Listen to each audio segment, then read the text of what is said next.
ગીર સોમનાથ જિલ્લામાં ગાયક કલાકાર દેવાયત ખવડ ફરી એકવાર ચર્ચામાં આવ્યા છે। મોરે મોરા કેસમાં હુમલાના આરોપસર ધરપકડ કરાયેલા દેવાયત ખવડ અને તેના 7 સાથીઓને વેરાળ કોર્ટ દ્વારા જામીન પર મુક્ત કરવાનો આદેશ આપતા સમગ્ર પંથકમાં ચર્ચા ચાલી રહી છે। કોર્ટના આદેશ મુજબ તમામ આરોપીઓને જામીન પર મુક્ત કરવામાં આવ્યા હતા। આ કેસમાં તાલાલા પોલીસે દેવાયત ખવડના 7 દિવસના પોલીસ રિમાન્ડની માંગ કરી હતી, પરંતુ કોર્ટે તેમને રિમાન્ડ ન આપ્યા અને ડાયરેક્ટ તેમને છૂટી આપી દીધી।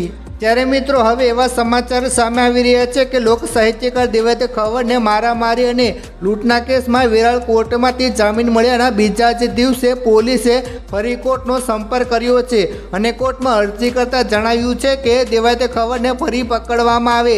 મિત્રો, આ પાછળના મુખ્ય કારણો શું હોઈ શકે છે, તેઓએ ફરીથી શા માટે કોર્ટમાં અરજી કરી, ચાલો આપણે વિસ્તારથી જાણીએ। વિડીયોની શરૂઆત કરીએ તે પહેલાં એક લાઈક જરૂર કરજો।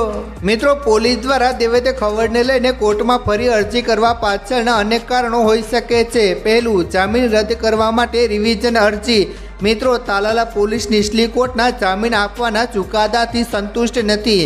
પોલીસનું માનવું છે કે કેસની ગંભીરતા જોતા આરોપીને જામીન મળવા ન જોઈએ। આથી પોલીસે વેરાળ કોર્ટના ચુકાદાને પડકારવા અને દેવાયત ખવડના જામીન રદ કરવા માટે સેશન કોર્ટમાં રિવિઝન અરજી કરવાની કાર્યવાહી હાથ ધરી છે। પોલીસ આ અરજી દ્વારા કોર્ટને તેમના નિર્ણય પર પુનઃવિચાર કરવા અને જામીન રદ કરવાનો અનુરોધ કરશે।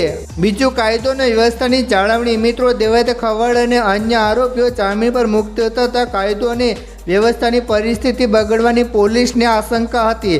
આથી સાવચેતીના પગલાં રૂપે જામીન મળ્યાના તરત જ પોલીસે દેવાયત ખવડ સહિત 7 આરોપીની ફોજદારી કાર્ય સંહિતાની કલમ 151 હેઠળ અટકાયત કરી હતી। આ કલમ પોલીસને એવા સંજોગોમાં કોઈપણ વ્યક્તિની ધરપકડવાની સત્તા આપે છે જ્યારે તેમને લાગે કે વ્યક્તિ કોઈ ગંભીર ગુનો કરવા જઈ રહી છે અને તેને રોકવા માટે અટકાયત જરૂરી છે।